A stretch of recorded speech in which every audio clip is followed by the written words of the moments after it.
Welcome in, grab a seat, let's begin. It's Teaching Tuesday where the magic's within. Unlock the words, let the stories unfold. In a world of letters, watch the wonders take hold. Come on in, let's learn and grow. Build the future word by word, row by row. Together we'll read, together we'll rise. On Teaching Tuesdays, we'll open our eyes. Every sound, every line brings us closer to turning our learners into super prosers. Phonics and fun, on a journey we'll lead. With every Tuesday, we plant another seed. Come on in, let's learn and grow. Build the future word by word, row by row. Together we'll read, together we'll rise. On Teaching Tuesdays, we'll open our eyes. Step by step, we'll find our way. Through every challenge, come what may. In our group, you're never alone. Together we'll turn this skill into a stone. Come on in, let's learn and grow. Let's learn and grow. Build the future word by word, row by row, row by row. Together we'll read, together we'll read, together we'll rise, together we'll rise. Teaching Tuesdays, the skies. Good evening, good evening, good evening, everyone. This is Catina Taylor, and I want to welcome you all to another episode of Teaching Tuesdays. I hope that you all had an opportunity to see my live today on our main Dreams KC Facebook page, where I went live just very briefly to let you all know we would be here this evening at 6:30 p.m. We got started just a tad bit late, so please forgive us. I am traveling.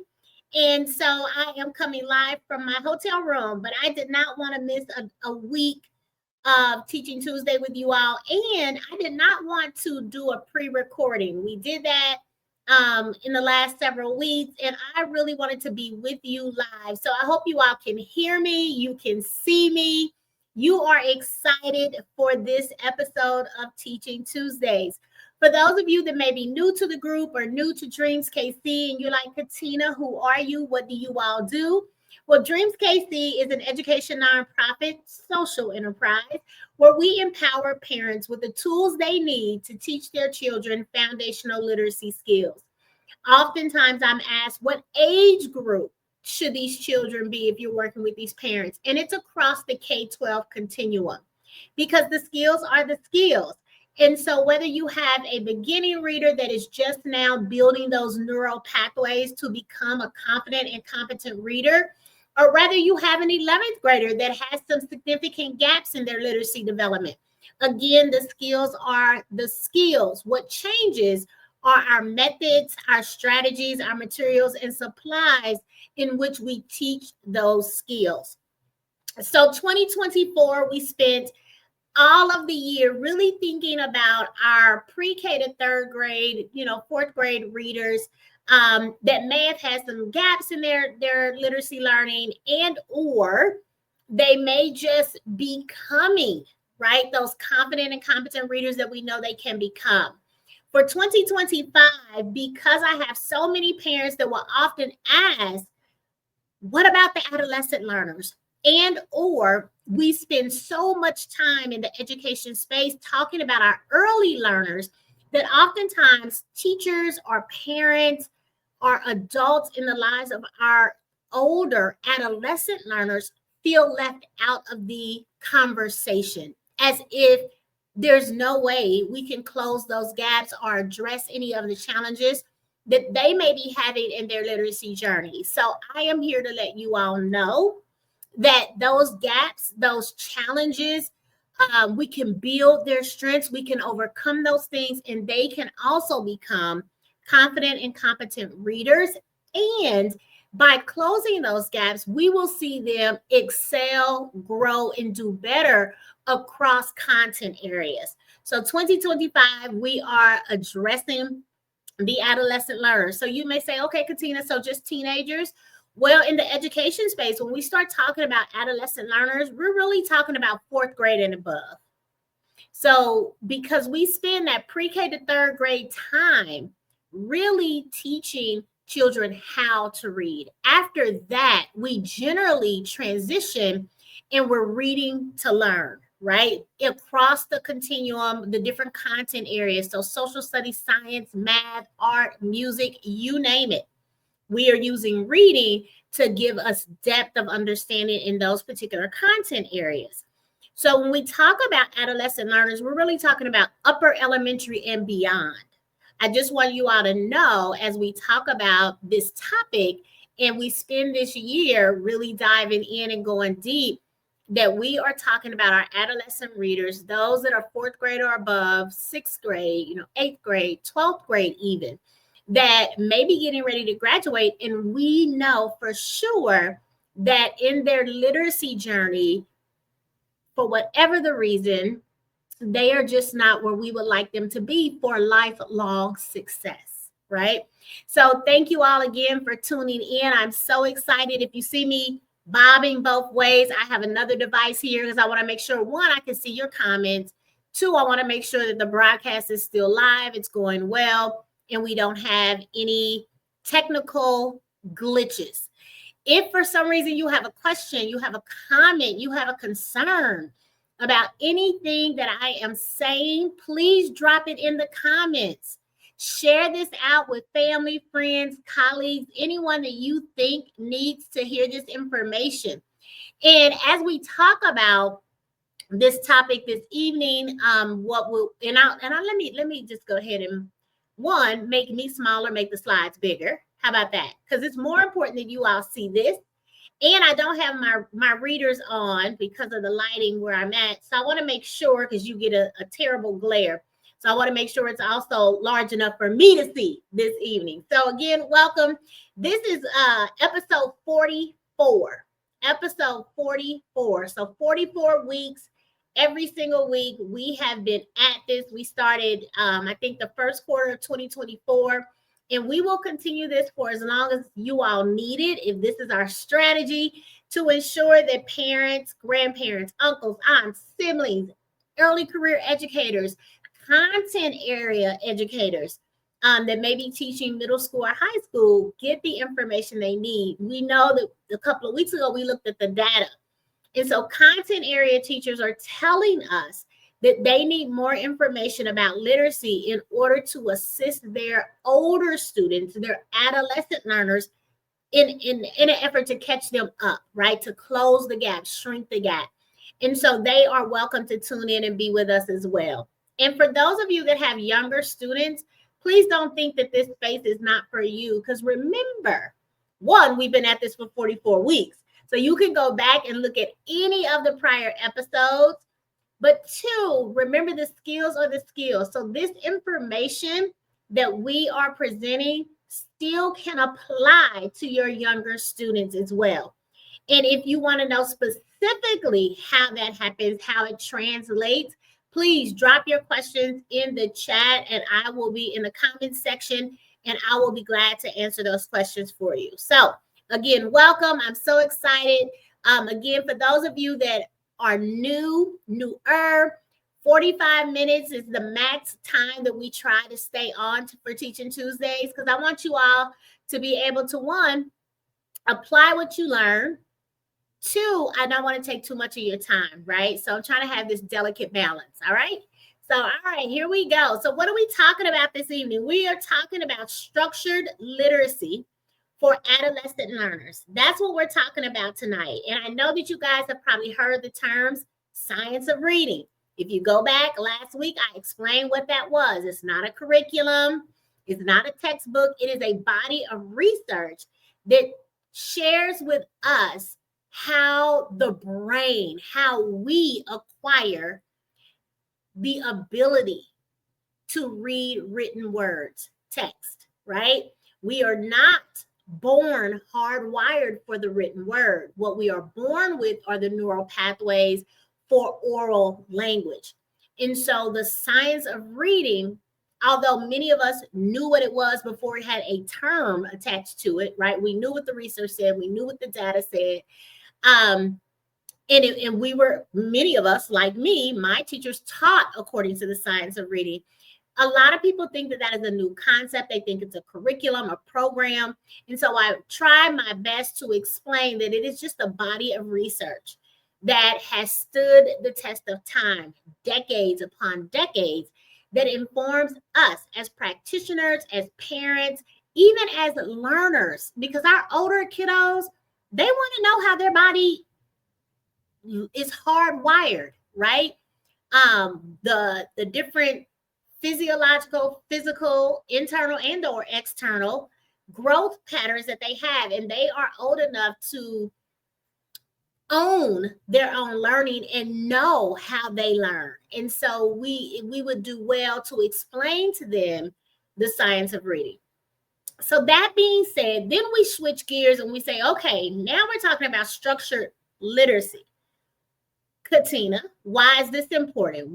How is this different than the science of reading? So the science of reading tells us how our brains comprehend the written word. Structured literacy is the method by which we actually teach the skill set. So you see the difference? So we have this research that tells us how the brain attacks the written word, and then we have structured literacy, which is the method, the strategies that we use to actually teach, build those new neural pathways for our learners, all of our learners, but specifically tonight, what we're talking about, what we'll be talking about all this year is adolescent learners.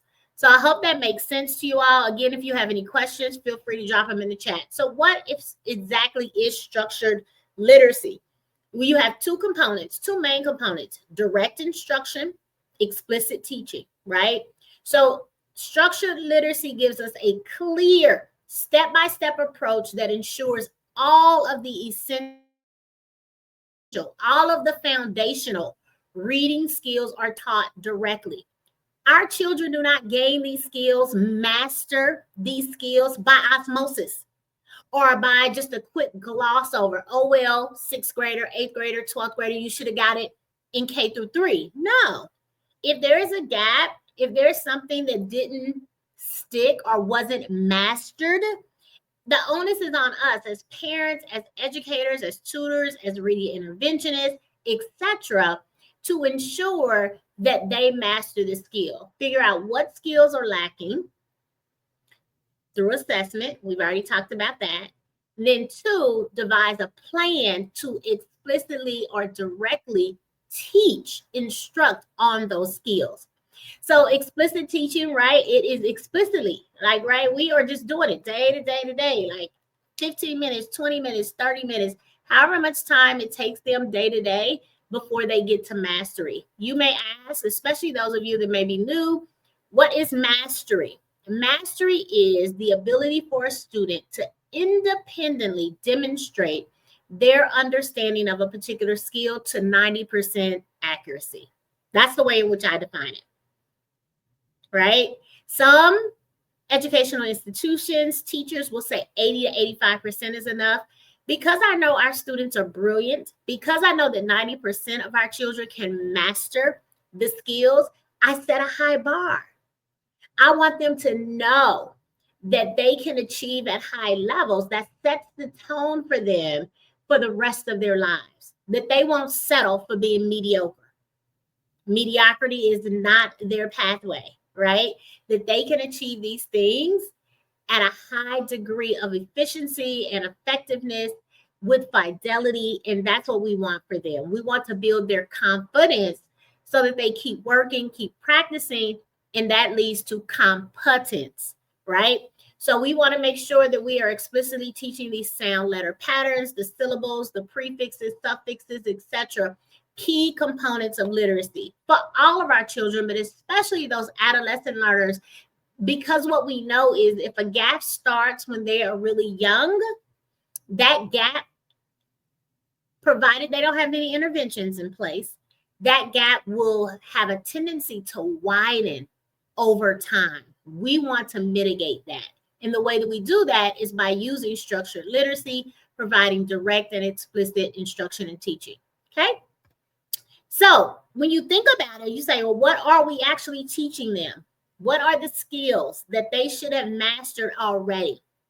So this is Tolman's, Tolmans. I want to make sure I give credit. This is not my work. Hourglass figure. Okay. And anyone that's familiar with letters training or Gillingham training, any literacy experts know what this is. And now you will know as parents and caregivers that are supporting your children. So at the top of that hourglass, those are those very early literacy skills that all of our children should have mastered. And chances are with your adolescent learners, they've mastered these things. However, when we get to the middle and we go down to the more complex, more challenging skill sets, chances are if they have a gap, that gap probably, not always, but it probably exists in these more complex skills, the area of orthography, learning the rules and application that apply to the English language. The phonemic awareness, the phonics, they probably got that. They probably mastered it. But it's generally those more complex and challenging skills at the bottom of the hourglass figure that they may be lacking or that may be challenging them. But we have to assess to determine. And once we determine, then we know how to zero in. So I wanted you to know that when we talk about structured literacy, this is what we're talking about. The very specific skill sets that are needed and necessary for our children to be able to attack written text. Hope that makes sense. And again, if you guys have any questions, any comments, any concerns, put them in the comments. Let me know. All right. So why does this matter for adolescents?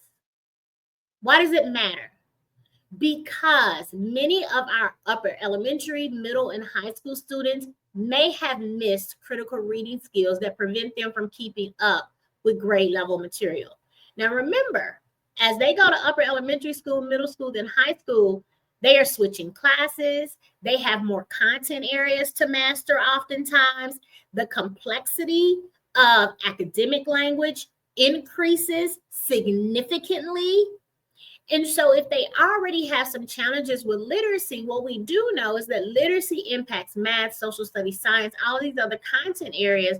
Then before you know it, a kiddo that may have been doing well in those elementary years in those other content areas, all of a sudden it's like, wait, what happened? Generally speaking, it may not necessarily be that content per se, but it may be the literacy challenges that they have, the gaps in these critical reading skills that are preventing them from excelling in those other content areas. Does that make sense? Because they're interconnected, right? They're interconnected. They impact one another. And so if there's a gap, a significant gap for sure in those critical reading skills, then it impacts other content areas. Now, also, why does it matter? Because it boosts their confidence. The more they have success in any area, the more they're willing to try. That builds their competence. It is a chain reaction, cause and effect. There is a causal relationship there. And so structured literacy really helps our older learners build a solid foundation. And again, it increases that confidence and their motivation to stick and stay. I did not know as a student that I could drop out of school at 16. These children today in my state, in different states, different rules, but in my state, Missouri, 16, you could go. These students know that.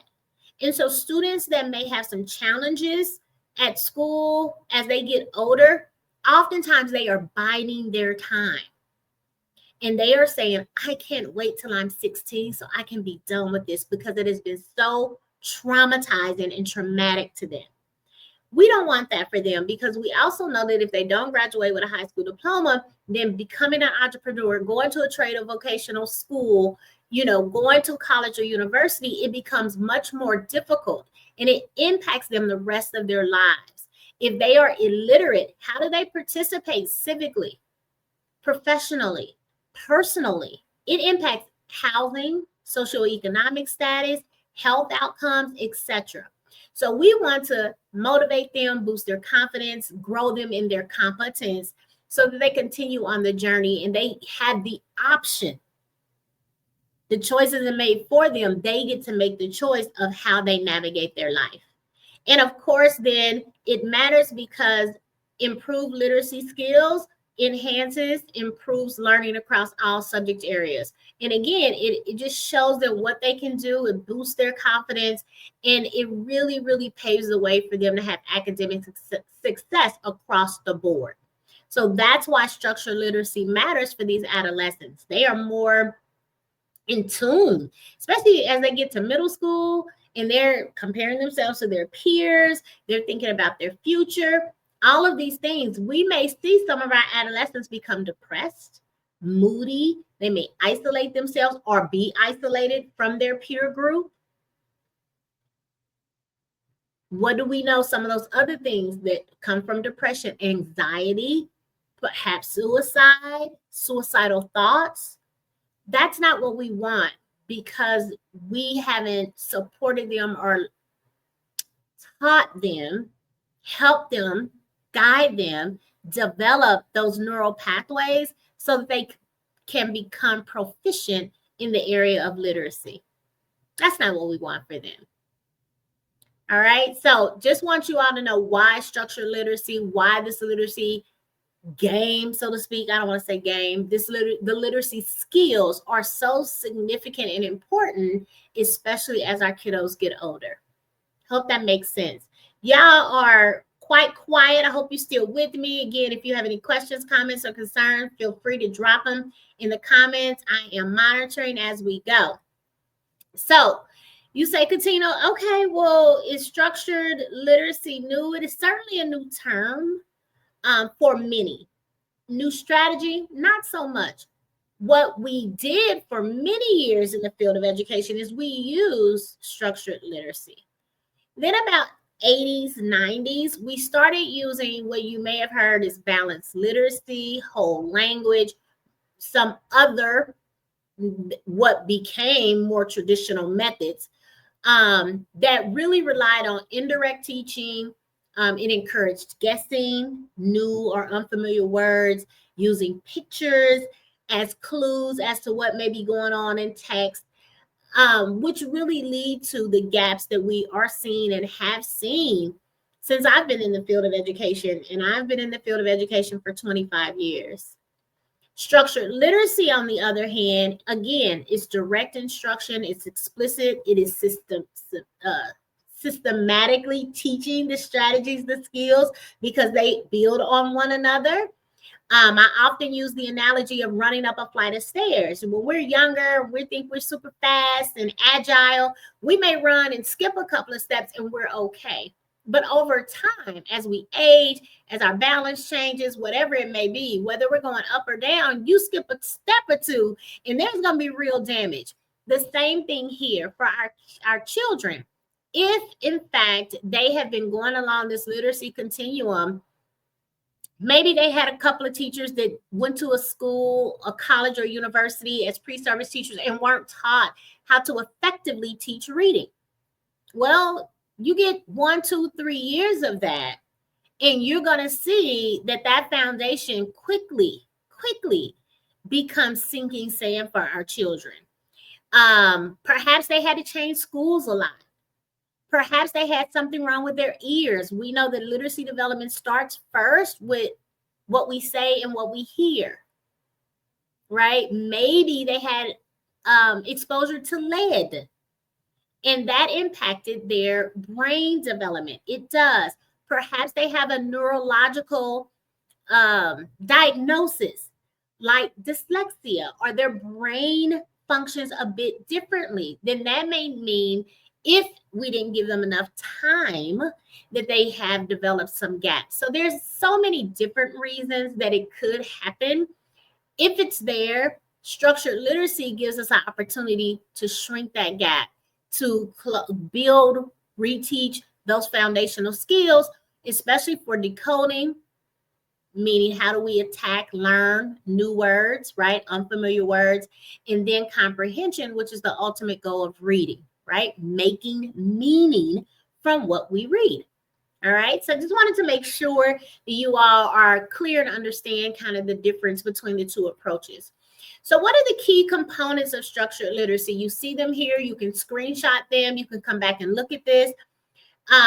These are academic words. So please understand that anytime you see academic words, what Catina will do is I will break them down and make them easy for you to understand.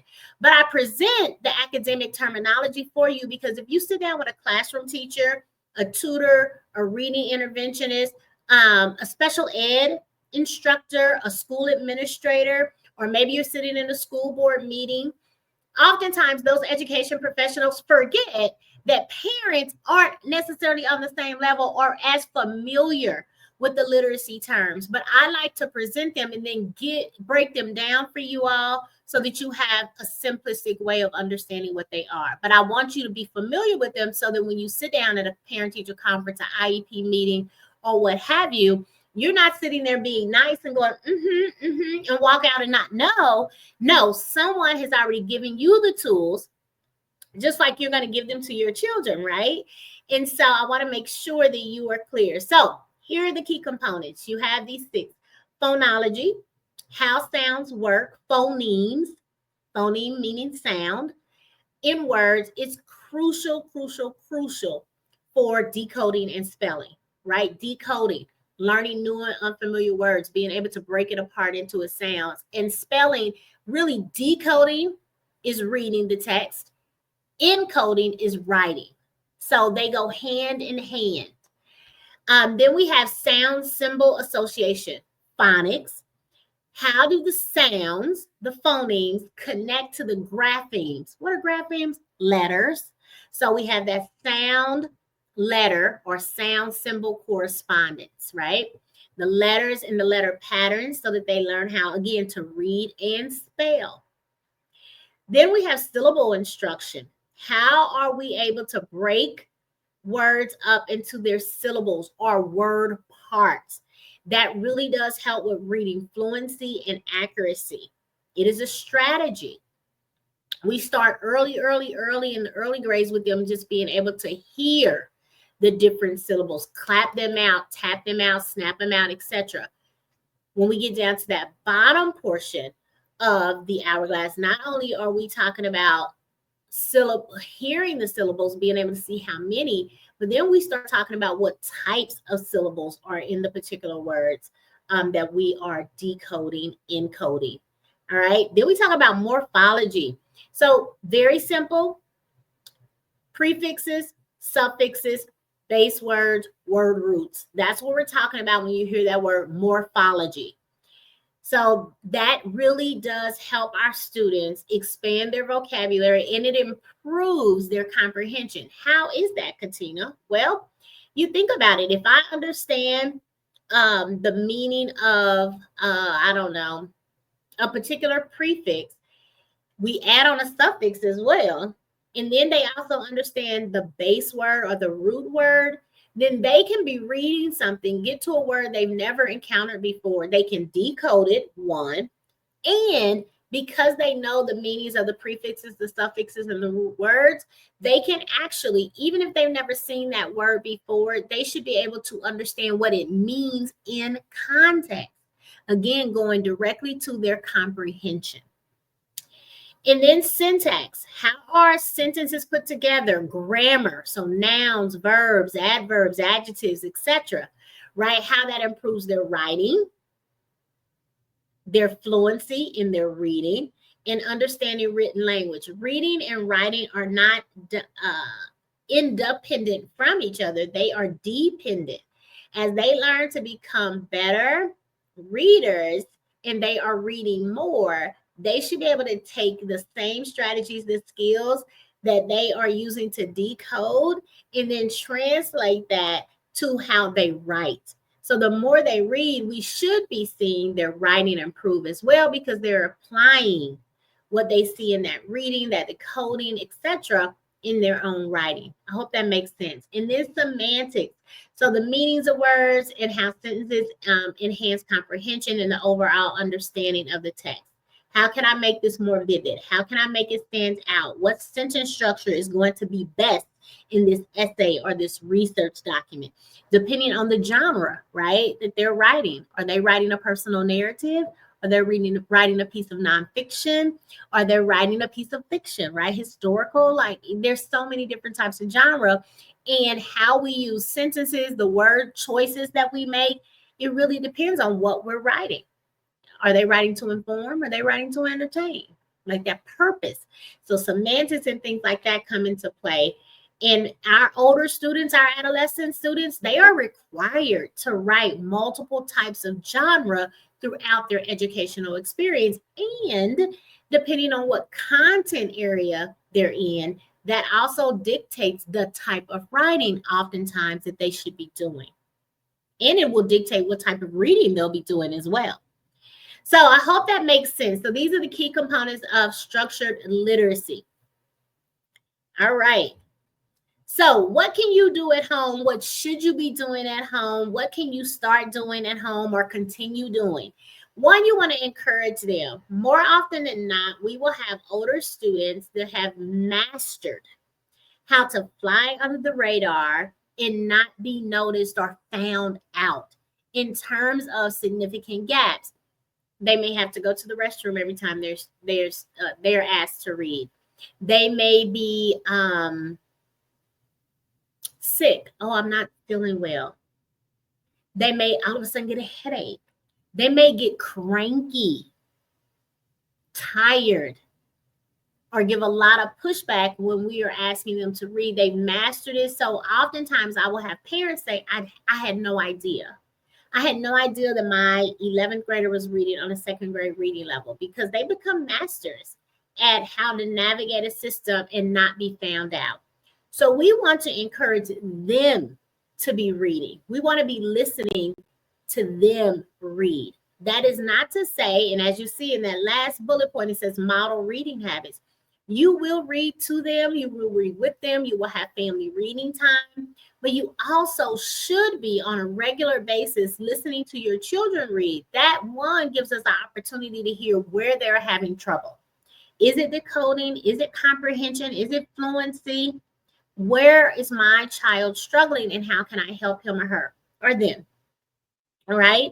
You also want to make sure that they're choosing things that they are interested in. You don't get to dictate for these older kiddos, really for any of our kids. What are you interested in? What do you want to learn about? What do you have questions about? That's half the battle. Getting books and texts that they are interested in, that they get excited about, and then practicing the skills and strategies. And for our older children, those books should still be at their grade level oftentimes. Now, that does not mean to say that they may, some, depending on where they are, may need to use some less difficult text. But there's also a school of thought that we can still be using some text at their grade level, pulling out the skill sets that in the words in those texts, where we can focus on specific skill sets. That makes sense. Practice word analysis. Break down words into syllables. Look for familiar word parts to make decoding easier. If we've assessed them and we determine they have a weakness in a particular area, then we're going to focus there. We're going to be pulling words out and focusing on those rules. Building their vocabulary. Maybe it's a word a week, a word a day, a word a month, the whole family. Or they come across it in a text, they ask you, they ask the teacher, what does this word mean? Now we're going to actually talk about not only what it means in that context, how could they apply maybe that particular word, say it has ology, that's the study of, right? Then anytime we see that on a word, we know that's the study of something, right? So building their vocabulary, exposing them to different word parts, suffixes, prefixes, word roots, Latin words, all the things. That really does help them, especially if it's done naturally. Oftentimes we get tired of our kiddos that ask a lot of questions. Don't get tired. Be patient. Because Some of us were like that too, the why kids. I know I was. Well, why? Well, tell me this. Well, what does this mean? And I'm still like that. I think I'll forever be like that. So we want to have that patience. We want to take a deep breath. And if we don't know, we also want to be okay telling them we don't know. And then we maybe go together and find out the answer to the question. It is okay for them to know that you don't know everything. None of us do, right? But what it does is it teaches them how to use specific tools to go find an answer that they need, how to determine secondary and primary sources, and then have a real rich conversation around whatever it is, topic or word part, word family, whatever it may be, to encourage them to continue to develop. And use yourself as the lesson of the day. See, I didn't know it either. But we learned together. We supported each other in our learning. That's okay. Last but certainly not least, we want to model reading habits. If we're telling our children or saying to them that it is important for them to read, yet we are not reading ever, that's problematic. We're not modeling that. I would love to say that our children follow what we say, but more often than not, they follow what we do. So we have to show them that the reading is valuable by sharing books, articles, reading stories together, readers, theater, you name it. Have a family book club, whatever it may be. If it's the sports team, all right, guys, we know you all are playing sports. How you doing on your literacy? This great book just came out. It's geared toward teenage boys. Let's check that out. Be that mama. Be that dad. Be that teacher. Right?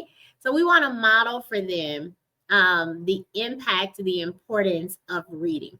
I did not say that our goal is to make them lovers of literature, but we certainly want them to know how to read effectively, efficiently, at a high level.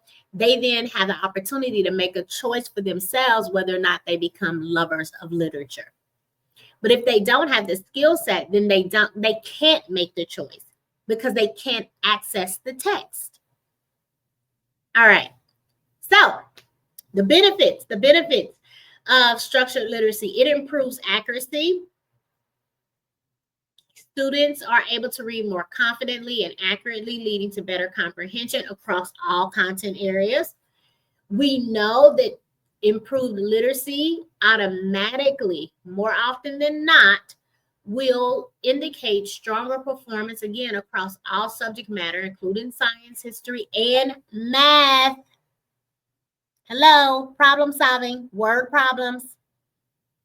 Increased motivation. The more they build their confidence, they have successes, we're closing those gaps. They thought it was, oh my God, I'm never going to be able to do this. And then we show them that they can, and we support them in becoming. That then motivates them to do more. The more they do, the more their confidence is built. And of course, their competence improves as well. It gets easier and easier. They're more willing to engage, and they enjoy the learning process. That is key. All right. So these are the benefits of structured literacy. It makes a significant difference. I think we've talked about this before, talked about it throughout tonight's Teaching Tuesday, right? I wanted, draw your attention to step 2 right there, right? That your role as parents, grandparents, uncles, aunts, etc., any adult in the life of a child, you really can play a crucial role in reinforcing reading skills at home. I would love to say that if they are getting tutoring 1 day a week or 2 days a week, that is going to be sufficient for an older or adolescent learner that has significant gaps or challenges with their literacy. But I'd be lying to you if I told you that. Our children need 3 to 5 days. 3 to 5 days. 15 minutes to 45 minutes max. Direct, explicit instruction, attacking the skills that we know they need to attack. How do we know the skills? Because we've assessed them, right? We have assessed them. And so we can make it fun. We can make it engaging. We'll get into some of that as the weeks go on. Remember, we're still in January, so we're setting the tone, setting the foundation. You all need this before we get into those practical strategies, right? And of course, with the right approach, which is structured literacy, we know that struggling readers can make significant progress and achieve success. And it doesn't take 2, 3, 4, 5 years. It doesn't. Unless they have some significant diagnosis or neurological challenge that they need to overcome, and it's going to require them to take more time. But 90% of our children, that's just not where they are. They have everything they need, the intellect, right? They just need to have committed adults in their lives, which I know you all are, and their teachers more often than not need the support in making sure that they get where they desire to go.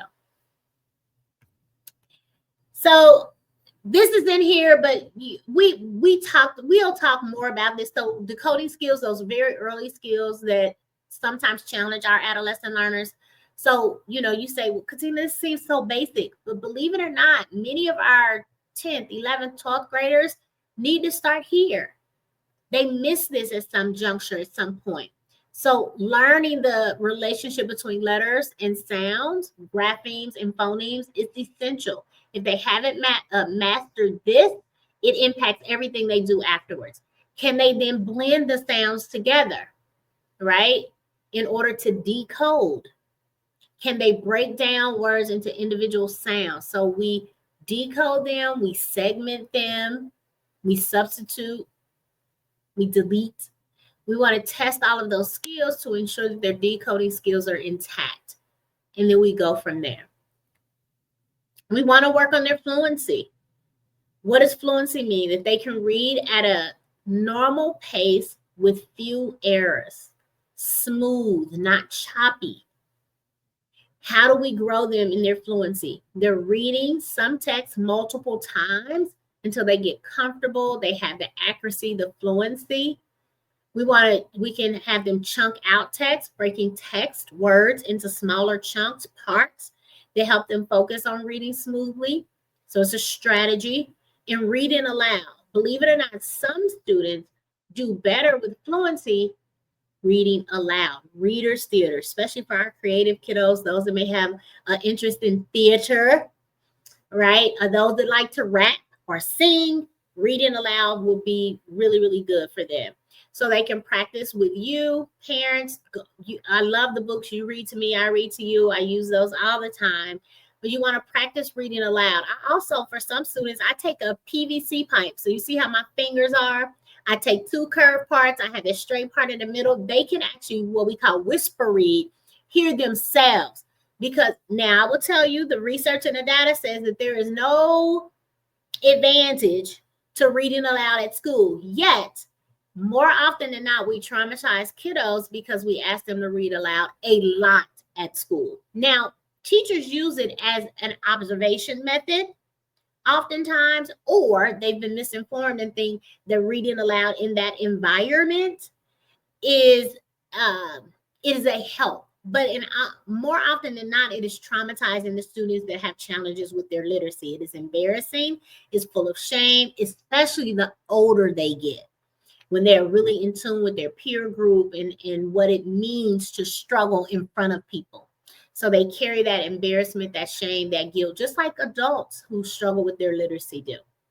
So in the privacy of their own home, with themselves, with those whisper phones, that may be a more effective strategy when we start talking about reading aloud. But it does help them build their fluency and their confidence. The more they do it, the better they get. They can hear when they make a mistake, and then they can actually self-correct it. Because they'll say, that didn't make sense. That didn't sound right. Exactly. So comprehension strategies. We're going to dive into those, then we're going to wrap up. All right. So I want you all to know that when they are younger, we're asking the questions like, who did what? What date? We're asking very concrete answers that are explicitly stated in the text. As they get older, and we're talking about adolescent learners, no. One, we should be asking questions and engaging with the text before reading, during reading, and after. We want to increase the complexity of the types of questions that we ask the older our students get. We want them to be critical thinkers in regards to the text that they are reading. So you can screenshot this, you can jot these down. These are just some examples. Prediction questions before reading. What do we think it's going to be about based on the title or the cover? What might happen? Do we have the prior knowledge to be able to attack this text in a way that's going to be meaningful? We need to know that. Oftentimes, students will struggle with the text because they can't connect to it. They have no prior knowledge of what's happening here, no experience. So what do you already know about this topic? Maybe we need to watch a movie first, or a documentary, or just talk through it. Have you read any similar books or stories on this topic written by this author? We want to activate their prior knowledge. Purpose setting. Why are we reading it? What do they expect to learn? Why did they, because they're choosing the book, why did you choose it? During reading, we have all of these questions: clarification, inferences, connecting, text to text. What other texts does this remind you? Text to self. What's going on in your life, in your world, has gone on that connects you to this text? Text to world. What's going on in the world? What does this remind you of in the world? So connection questions. And then question on, why did the author write it this way? Why did they say it this way? What are they really trying? Can we read between the lines and figure out what they're really doing here? Those are less concrete. We have to do some thinking about this, and there may not be a right or a wrong answer. What we want them to do is start thinking, problem solving, thinking critically. How has the author let us know that something has changed here? So those are some of the during reading questions. And then after reading, summarizing, analysis, evaluation, some more connections, right? So what were the main events or ideas that happened and transpired in this text? Can you summarize the things that happened? Oftentimes I'll ask an older student to retell me a story, and they are just like my little ones. The little ones want to tell you every single detail. Adolescent readers should understand how to summarize, pull out the major things so you get the gist of the story or the text, but they shouldn't have to tell you every single detail. You want them to analyze. Well, why did the author write this? How did the characters change? What did you think about the ending? How would you have done it? Could you rewrite it? Would you recommend this? Why or why not? And again, how has this book related to other things you've read or experienced? What did you learn? Here's the kicker: that you can apply to your own life. So these are deeper. They are depth. They provide depth to the thinking that we do as adolescent learners, as adult learners, when we're reading, right? So we want to get them there. So when you think about it, many of you are probably already familiar with Bloom's taxonomy. We want to be at the higher level. When we start as little kiddos or early readers, we're talking about, we're remembering stuff. We're just remembering what happened in the story, retell it. Then we shift to that comprehension. Do you really understand the facts as they were laid out?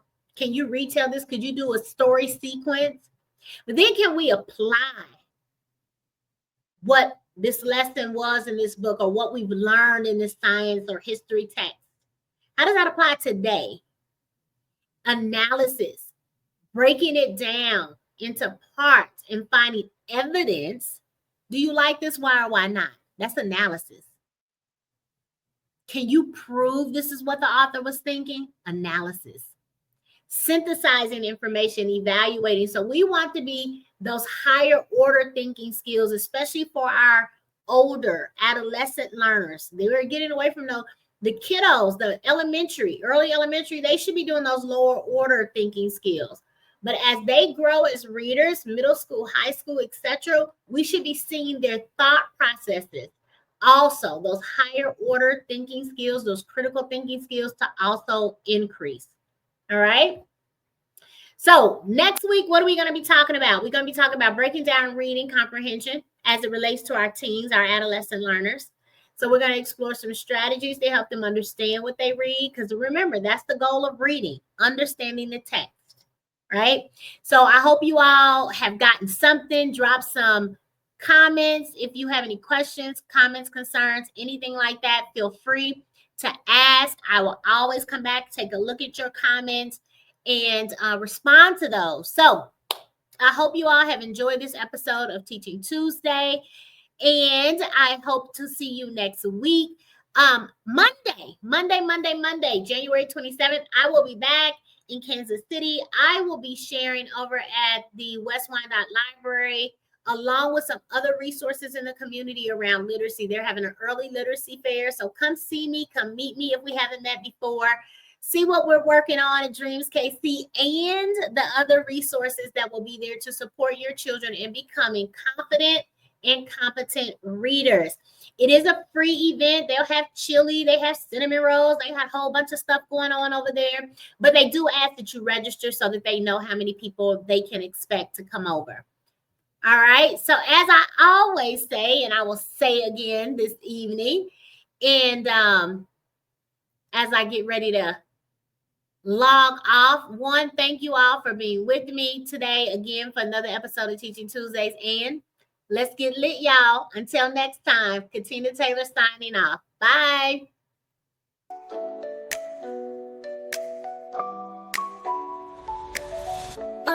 Oh, welcome in, grab a seat, let's begin.